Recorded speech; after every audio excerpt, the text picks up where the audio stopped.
आइए सुनते हैं मालती जोशी की कहानी बहुरी अकेला। स्टाफ रूम में गर्मा गर्म बहस चल रही थी। मुझे देखकर क्षण भर को ऐसा सन्नाटा खिंच गया कि मुझे लगा कि कहीं बहस का मुद्दा मैं तो नहीं हूं। तभी मिसेस झा ने कहा, लो ये आ गई मिस मार्टी, इन्हें भेज दो। बहुत काबिल आइटम है, कैसी भी सिचुएशन हो ब्रेवली हैंडल करती हैं। मिसेस सक्सेना मुंह बनाकर बोली, वे दिन गए मिसेस झा, अब तो ये मिस प्रिविलेज्ड हैं, इन्हें कोई हाथ भी नहीं लगा सकता। क्या हुआ भाई, सुबह सुबह मुझ पर इतनी कृपा दृष्टि क्यों कर रहे हैं? मैंने आखिर पूछ ही लिया। अरे हम गरीब क्या कृपा दृष्टि करेंगे, कृपा दृष्टि तो आप पर मैडम की है, इसलिए तो तुम्हें कोई असाइनमेंट नहीं दिया जा सकता, खासकर संडेज को। मिसेस सक्सेना कुटिलता से आंखें नचा कर बोली। कुछ पता भी तो चले कि माजरा क्या है, मैंने कुर्सी खींचते हुए कहा। उत्तर में सबने एक साथ बोलना शुरू किया। बड़ी देर बाद मेरी समझ में जो आया उसका सार ये था कि शुक्रवार को एमए फाइनल की लड़कियां अजंता एलोरा जा रही हैं, पर इंचार्ज मिसेस गुप्ता के ससुर जी आज अचानक कूच कर गए। अब सवाल ये है कि उनके स्थान पर किसे भेजा जाए। सबकी अपनी परेशानियां थीं। मिसेस सक्सेना की बिटिया वायरल में पड़ी थी। रविवार को किरण के देवर की सगाई थी। मिसेस कृपाल की सास पैर में प्लास्टर बंधवा कर पड़ी थी। खंडेलवाल के पूरे दिन चल रहे थे। दास गुप्ता के दोनों बच्चों के सोमवार से टर्मिनल शुरू हो रहे थे और बिसारिया पहले से छुट्टी पर थी।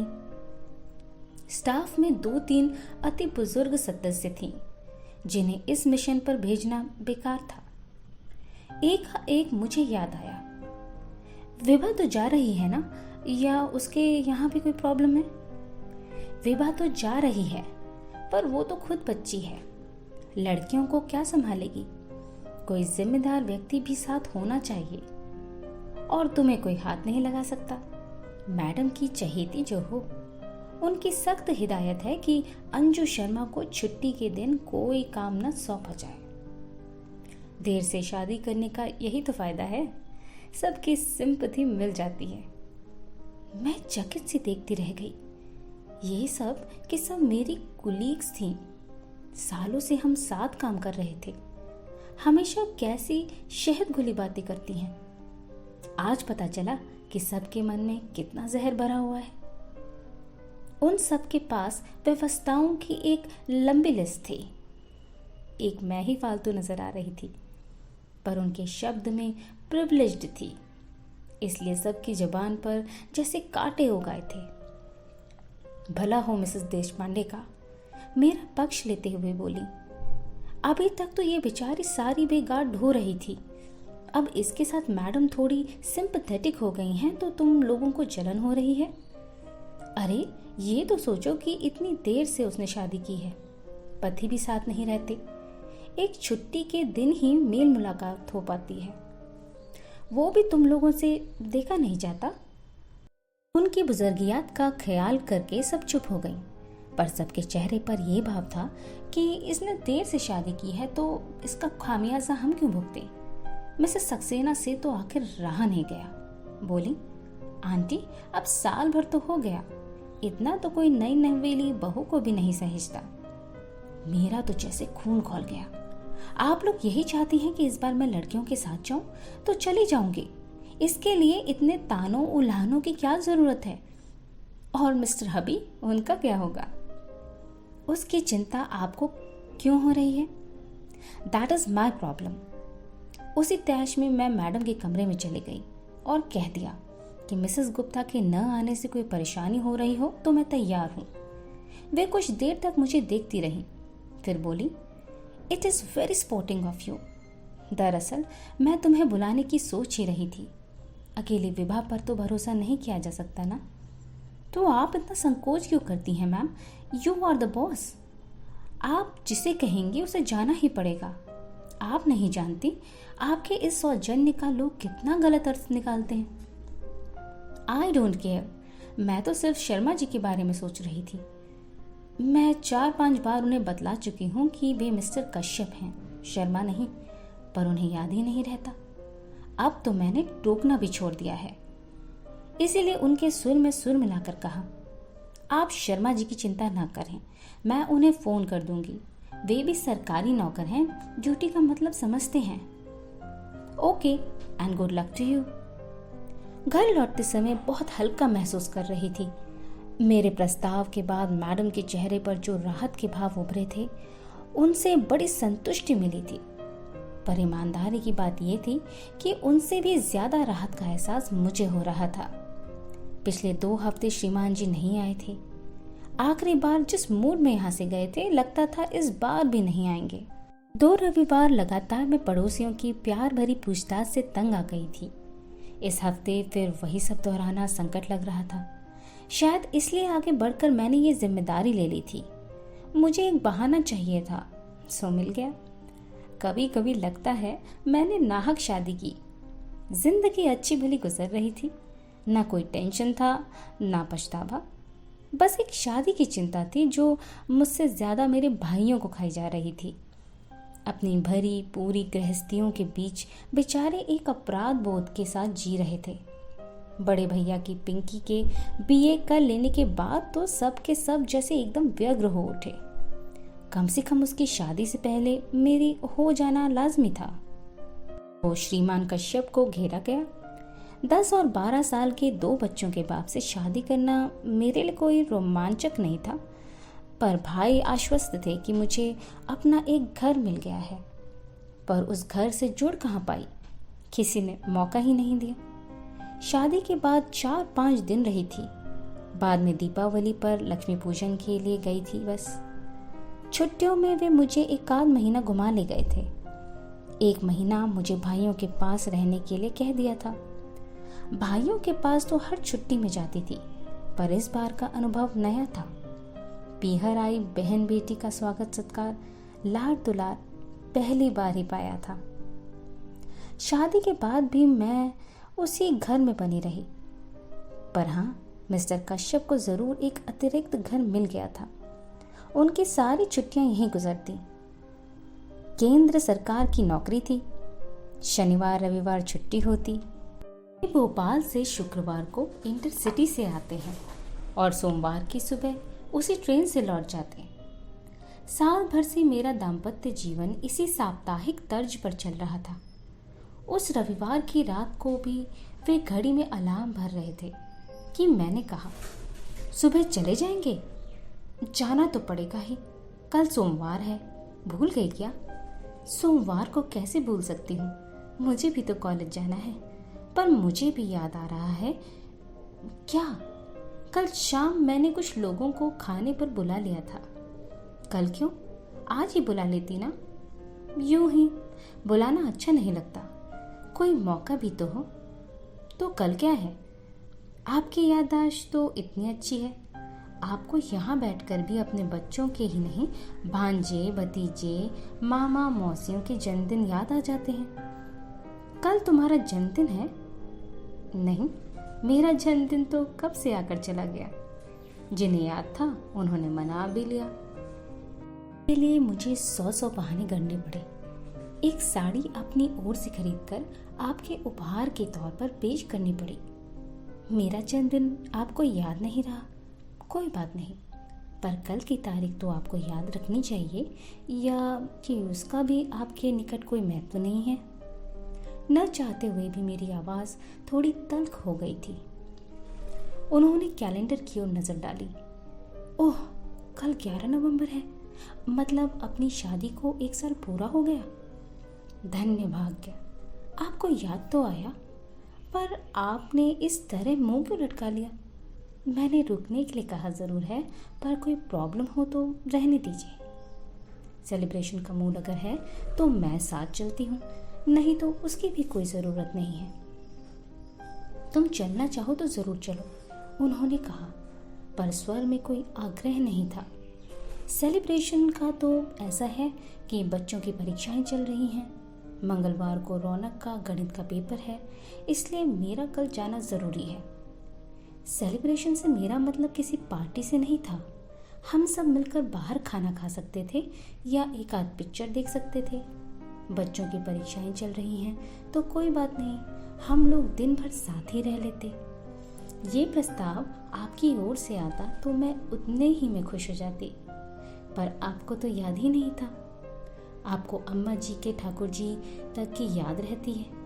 पिछली रामनवमी और जन्माष्टमी पर श्रृंगार का सारा सामान आप यहीं से ले गए थे। बस आपको मेरा जन्मदिन या अपनी शादी की सालगिरह याद नहीं रही। बार बार बच्चों का अम्मा का ताना क्यों दे रही हो? वे लोग मेरी जिम्मेदारी हैं। और मैं क्या हूं, ये भी बताना पड़ेगा। कुछ देर तक कमरे में भीषण स्तब्धता छाई रही। मैंने ही कहा, आप बच्चों के सामने एक आदर्श पिता बने रहना चाहते हैं, इसीलिए मुझे तरजीह नहीं देते, जानती हूँ। इसलिए आज तक आपने मेरे स्थानांतरण के लिए प्रयत्न नहीं किया। आश्चर्य तो ये है कि अम्मा जी ने भी कभी इसके लिए जोर नहीं दिया। Please leave my mother alone. मैं कोई उन्हें गाले थोड़ी दे रही हूँ, एक बात कह रही हूँ। कोई भावुक महिला होती तो कहती, बहू अब तुम आकर जल्दी से अपना घर बार संभालो और मुझे छुट्टी दो। पर वे बड़ी प्रैक्टिकल हैं, उन्हें यही व्यवस्था रास आ गई है। घर उनका एक छत्र शासन से भी बना रहता है और बेटे को कोई परेशानी भी नहीं होती। वो आदर्श बेटा बना रहता है, आदर्श पिता बना रहता है और उसकी साप्ताहिक आनंद यात्रा भी निर्विघ्न चलती रहती है। तुम क्या सोचती हो, तुम कोई हुस्न परी हो जिसके लिए मैं दीवाना वार चला आता हूँ? ठक लगा जैसे किसी ने कलेजे पर एक घूंसा जड़ दिया हो। बड़ी मुश्किल से मैं उस पीड़ा को जब्त कर पाई। फिर अत्यंत कसैले स्वर में कहा, मैं हुस्न परी होती तो 34 साल तक अनब्याही न बैठी रहती और ना ही 2 बच्चों के बाप से शादी करती। ये बात कहने के साथ ही मैं दीवार की ओर मुंह करके लेट गई थी। इस कारण उनका चेहरा नहीं देख पाई, पर वो जरूर स्याह पड़ गया होगा। वे उस रात कब कहाँ सोए मैं नहीं जानती। सुबह अलार्म बजा था पर मैं नहीं उठी। उन्होंने शायद अपने से ही चाय बनाई थी, पर मैं दम साधे पड़ी रही। जाते समय उन्होंने मुझे आवाज़ दी भी हो तो पता नहीं। सुबह उठी तो लगा जैसे एक भयानक स्वप्न देखकर जागी हूँ। उसके बाद आज तीसरा शुक्रवार है। जनाब की कोई खबर नहीं, रूट कर गए हैं। सोचा होगा मना लेगी, पर हम उस मिट्टी के नहीं बने हैं। बल्कि गुस्सा तो मुझे होना चाहिए था, अपमान तो मेरा हुआ है। सच तो ये है कि उनके न आने से मुझे राहत ही मिली थी। सुबह बैग भर रही थी कि फोन खड़का। मैं बोल रहा हूँ। मैं? कितना जबरदस्त अहम है, जैसे आवाज सुनते ही पहचान लिए जाएंगे। अच्छा आप हैं, कहिए। हम लोग रात को 9 बजे तक पहुंच रहे हैं। फोन इसलिए किया कि खाना बनाकर रख सको। पिछले 2 शुक्रवार से मेरा खाना बर्बाद हो रहा था, पर मैंने उसका जिक्र न करते हुए कहा, हम लोग मतलब बच्चे भी साथ आ रहे हैं, इसलिए बस से आ रहा हूँ। ट्रेन बहुत लेट पहुंचती है। मैं पेशो पेश में पड़ गई। मेरी चुप्पी से वे भी थोड़े विचलित हो गए। क्या हुआ? Any problem? कहो तो बच्चों को न लाऊं? बड़ी मुश्किल से उन्हें राजी किया था। बच्चे आ रहे हैं तो दे आर मोस्ट वेलकम, लेकिन सचमुच एक प्रॉब्लम आ गई है। मैं आज शाम को अजंता एलोरा जा रही हूँ। प्रोग्राम बदल नहीं सकती? नहीं, क्योंकि ये प्लेजर ट्रिप नहीं है। कॉलेज की लड़कियों के साथ इंचार्ज बनकर जा रही हूँ। पर तुम्हें क्यों नहीं? पिछले साल भर से तो उन्होंने मुझसे कोई काम नहीं लिया। मेरे सारे संडेज फ्री रखे। कॉलेज में इतनी परीक्षाएं होती हैं, पर कभी इन्विजिलेशन की ड्यूटी भी नहीं दी। पर किसी की सदाशयता का ज्यादा फायदा उठाना अच्छा थोड़े ही लगता है। आखिर ये मेरी नौकरी है। इस बार उधर चुप्पी छाई रही। 2 हफ्ते से आप आए नहीं थे, तो मैंने सोचा इस बार भी नहीं आएंगे। मैं 2 हफ्तों से नहीं आया तो तुमने कोई खोज खबर भी तो नहीं ली। एक बार फोन ही कर लेती। कारण मुझे मालूम था, इसलिए फोन नहीं किया। मैं बीमार भी तो हो सकता था।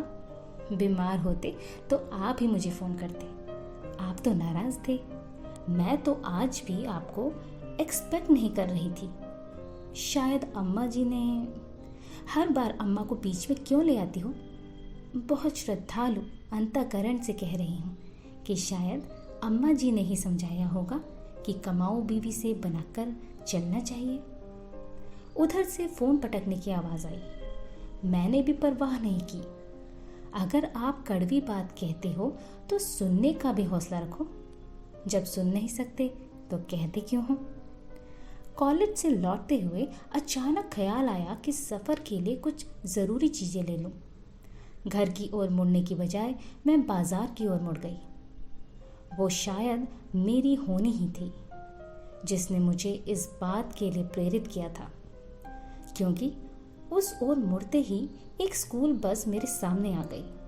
उसे बचाने के लिए मैं सड़क के इतने किनारे चली गई कि गिर ही पड़ी। क्षण भर को आंखों के सामने अंधेरा छा गया। पल भर में वहां भीड़ जुड़ गई। 4 सहज लोगों ने मुझे स्कूटर के नीचे से निकाला और पास के अस्पताल में पहुंचाया। मैंने तुरंत एक फोन पड़ोस में किया और एक कॉलेज में।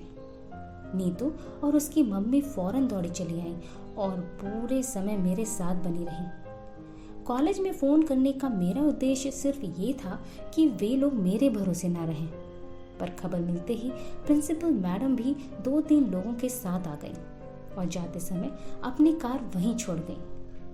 रात 10 बजे जब घर लौटी तो मेरे दाएं हाथ में प्लास्टर था। बाएं पैर की पिंडली में 6-7 टांके थे और घुटने और कंधे पर खरोंचें थीं। सौभाग्य से सिर पर कोई चोट नहीं थी, पर वो बेहतर घूम रहा था। घर आते ही पस्त होने से पहले मैंने बड़े भैया को फोन लगाया। मेरे कुछ कहने से पहले ही वे बोल उठे, अरे इतनी देर से तुम कहाँ थी? मैं कब से फोन लगा रहा हूँ। उनके स्वर में उल्लास फूटा पड़ा था। मैंने अपनी बात कुछ देर को मुलतवी करने को कहा।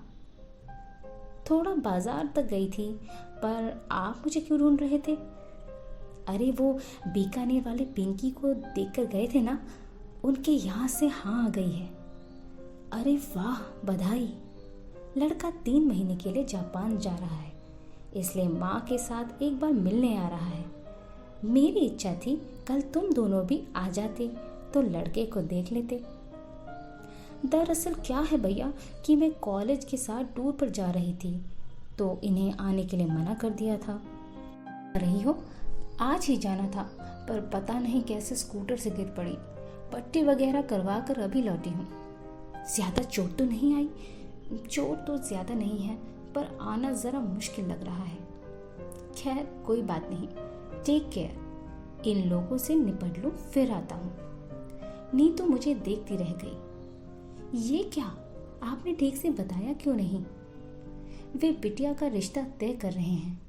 इस समय मैं उन्हें डिस्टर्ब नहीं करना चाहती। जीजा जी को तो फोन कर दिया होता। नहीं रे, यहाँ नहीं आना था, इसलिए उन्होंने दूर प्रोग्राम बना लिया था। घर पर अम्मा जी और बच्चे अकेले होंगे। इतनी रात को फोन करूंगी तो परेशान हो जाएंगे।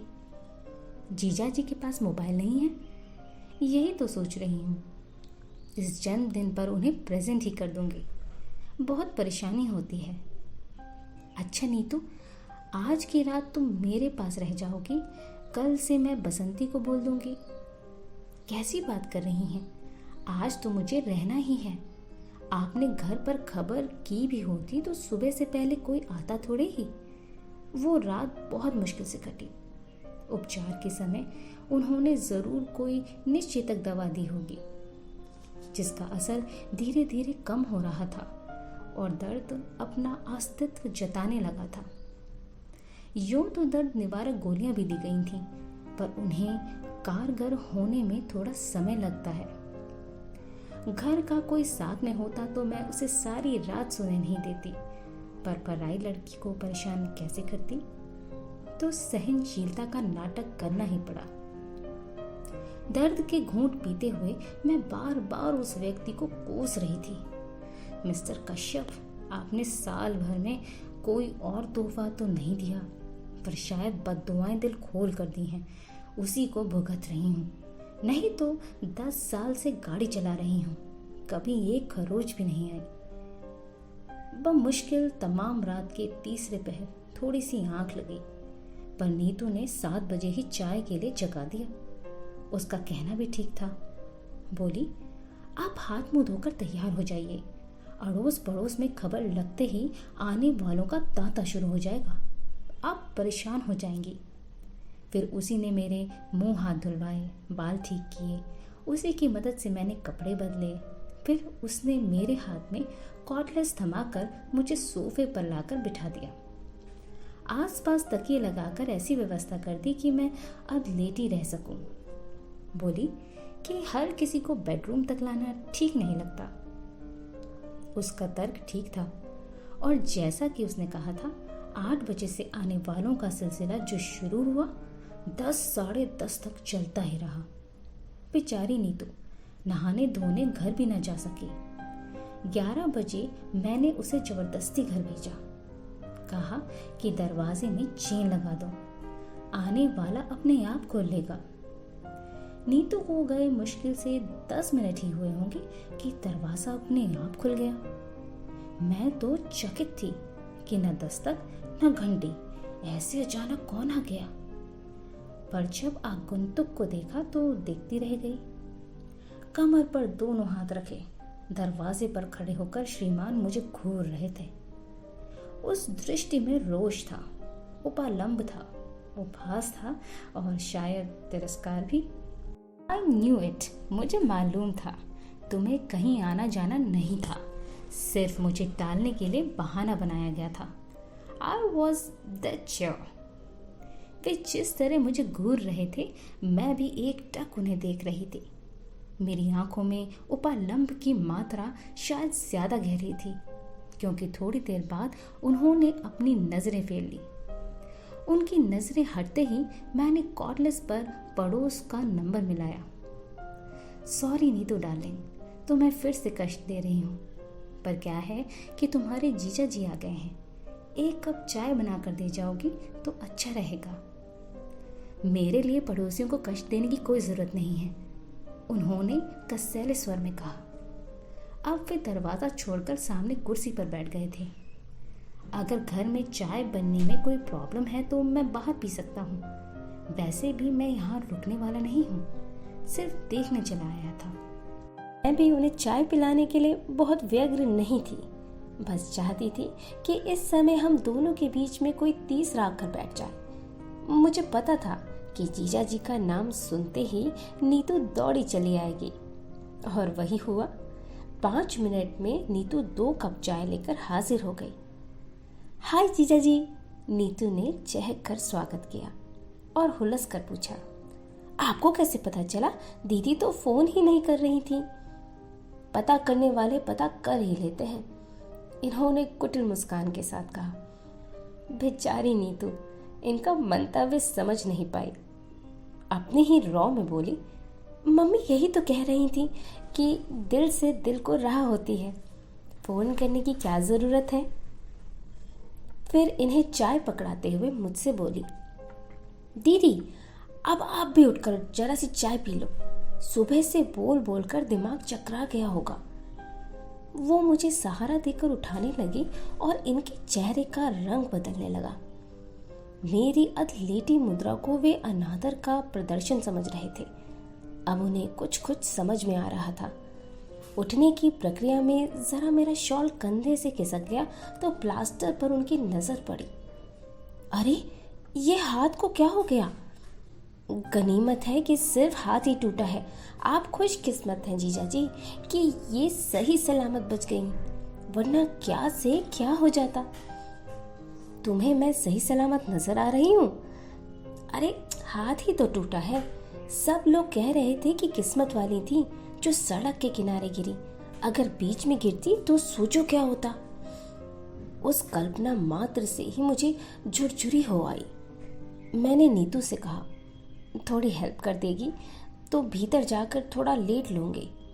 हाँ, अब आप बिल्कुल आराम करो, कोई आएगा तो जीजा जी निपट लेंगे।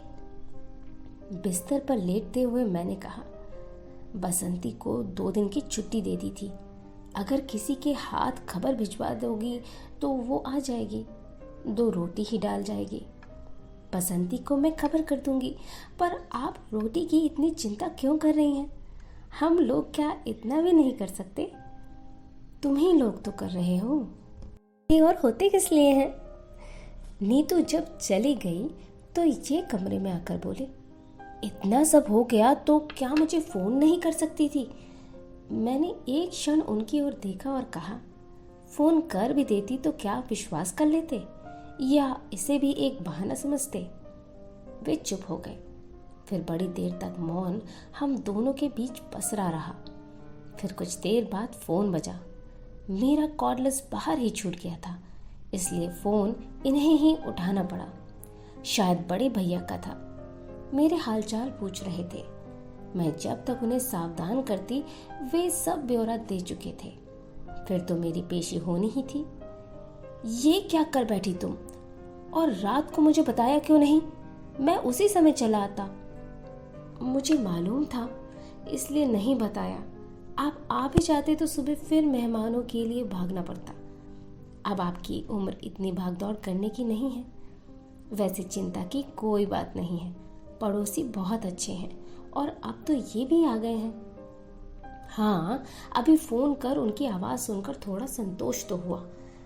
अच्छा, तो हम लोग सुबह आते हैं, टेक केयर। भैया के फोन के बाद फिर से सन्नाटा छा गया। ये पेपर पढ़ते रहे, मैं सोने की कोशिश करती रही। नीतू दोनों की थालियां लेकर आई। तभी यह नीरवता भंग हुई। नीतू बोली, मम्मी तो कह रही थी जमाई जी को यहीं बुला लो, ठीक से खा लेंगे, पर मैंने कह दिया कि दीदी अकेले बोर हो जाएंगी। वो अच्छी हो जाएं, फिर दोनों को एक साथ बुलाकर खूब खातिरदारी कर लेना। एक बात और, जाते हुए मैं बाहर से ताला डालकर जा रही हूँ, नहीं तो मोहल्ले भर की आंटी लोग तंग करने आ जाएंगी। रात भर की जागी हो, थोड़ा आराम कर लो। खोलोगी कब? 4 बजे चाय लेकर आऊंगी ना। और सचमुच वो हमें ताले में बंद करके चली गई। वो जब तक रहती है पटर पटर करती रहती है, घर भरा भरा लगता है। उसके जाते ही एक निचाट सूनेपन ने घेर लिया। उस असहज एकांत से निजात पाने के लिए मैंने कहा, आप तो आज ही जाने वाले थे ना, तो दिन में निकल जाते, रात में ठंड से परेशान हो जाएंगे। वे एक क्षण मुझे घूरते रहे, फिर बोले, मुझे क्या इतना गया गुजरा समझ लिया है कि तुम्हें इस हाल में छोड़कर चला जाऊंगा? एक तरह से बात यहीं पर एक अच्छे बिंदु पर समाप्त हो जानी थी, पर मेरे मन में तो प्रतिशोध की आग धधक रही थी। वो हुस्न परी वाला डायलॉग मेरे कलेजे में कील की तरह गड़ा हुआ था। उसी ने मुझे चुप नहीं बैठने दिया। मैंने बड़े नाटकीय अंदाज में कहा, मेरी ये हालत है, तभी तो कह रही हूं, रुक कर क्या करेंगे? वे अवाक होकर मुझे देखते रह गए। What do you mean? कुछ नहीं, एक पुरानी बात याद आ गई। एक बार आए थे और मैं, उस दिन आप कितना नाराज हुए थे। कहा था कि फोन तो कर देती, बेकार में 200-250 रुपए का चूना लग गया। उनका चेहरा फक पड़ गया। डूबती सी आवाज में बोले, उस बात को अब तक गांठ बांधे बैठी हो? यही क्यों, और भी बहुत सी हैं। सारी गांठें खोलने बैठूंगी तो सुबह से शाम हो जाएगी। तुम तो ऐसे कह रही हो जैसे मैं तुम पर बहुत अत्याचार करता रहता हूँ। गलत मायनों में जिसे अत्याचार कहते हैं वो तो आप कर नहीं सकते थे, क्योंकि मैं उतनी बेचारी नहीं हूँ। आपका तरीका बहुत सोफिस्टिकेटेड है और अप्रोच बहुत प्रैक्टिकल। बहुत आसानी से आप सामने वाले की भावनाओं को अनदेखा कर सकते हैं। मसलन कहाँ से शुरू करूं? चलिए शुरू से करते हैं। याद है जब शादी के बाद पहली बार हम लोग इस घर में आए थे, मेरी सहेलियों ने घर को बहुत कलात्मक ढंग से सजाया था।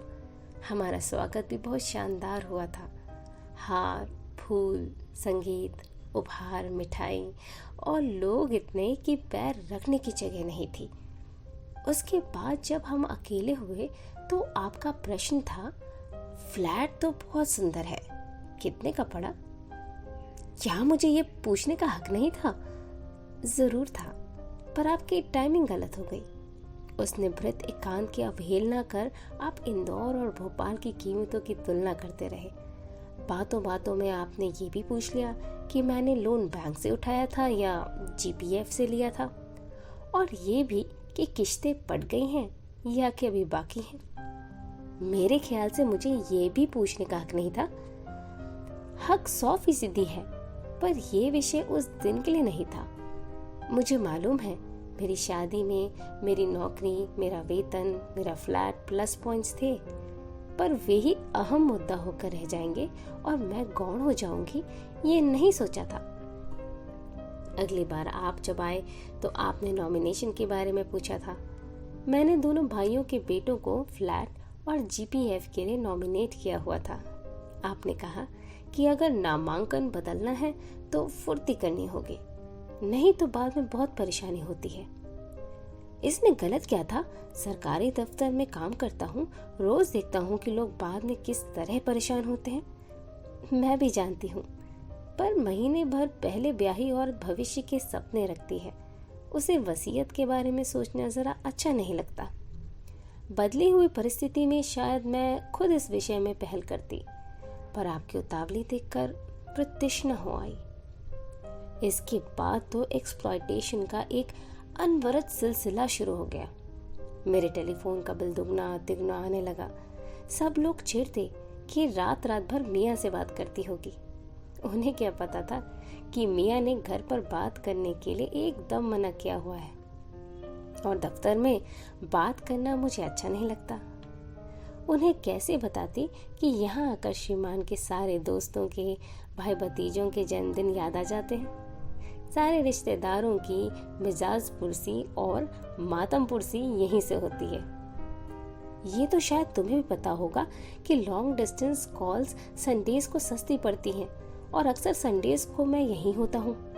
हाँ, मुझे पता है, और मुझे ये भी पता है कि इंदौर का कपड़ा मार्केट बहुत अच्छा है, इसलिए चादरें और पर्दे यहीं से खरीदने चाहिए।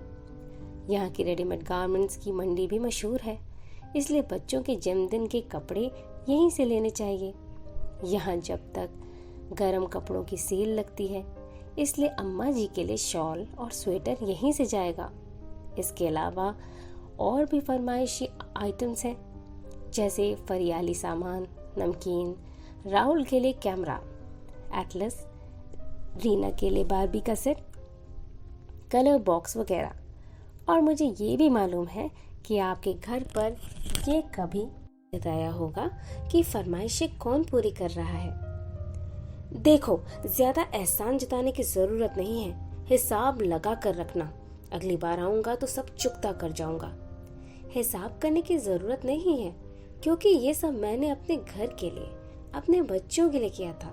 जिस तरह शादी के बाद ये घर आपका हो गया, मैंने सोचा कि वो घर भी अब मेरा ही है, इसलिए एहसान की कोई बात नहीं है, बात अधिकार की है। राहुल को जन्मदिन पर डांस करना था, आप यहाँ का म्यूजिक सिस्टम ले गए। बच्चों को गर्मियों में पिक्चर्स देखनी थी, आप यहाँ से वीसीडी प्लेयर ले गए। बार बार बिजली गुल होने से बच्चों की पढ़ाई हर्ज होती है, इसलिए मेरा इमरजेंसी लैम्प भी भोपाल पहुँच गया। मैं शिकायत नहीं कर रही हूँ, आपको अधिकार था, पर आपने उसका उपयोग किया। पर ये तो वन पे ट्रैफिक हो गया, मुझे तो कोई अधिकार मिला ही नहीं। मेरा तो सिर्फ एक्सप्लॉयटेशन किया गया। एक्सप्लॉयटेशन? वाह, सुनने में तो बुरा लगता है ना। शोषण कहूंगी तो और भी बुरा लगेगा, पर मेरे साथ यही हो रहा था और वो मेरी समझ में भी आ रहा था।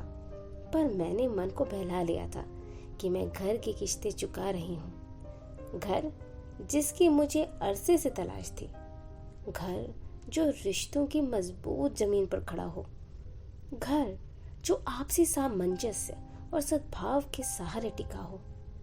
पर वो घर तो मुझे मिला ही नहीं, आपने दिया ही नहीं। देखो, तुम्हारी तरह मैं साहित्यिक भाषा तो नहीं बोल सकता, लेकिन आप खूब बोल सकते हैं। आपका हुस्न परी वाला जुमला तो अब तक मेरे कलेजे में गड़ा हुआ है। कल रात मैं दर्द के मारे सो नहीं पाई थी, पर ये दर्द उस दर्द के मुकाबले कुछ नहीं था जो उस रात आपने मुझे दिया। ये घाव तो कल को भर भी जाएंगे, पर ये घाव तो ताउम्र हरा रहेगा। और आज तो आपने कमाल ही कर दिया। आज मैंने क्या किया? वे हैरान थे। आज आप सिर्फ मेरे सच को परखने यहाँ आए थे।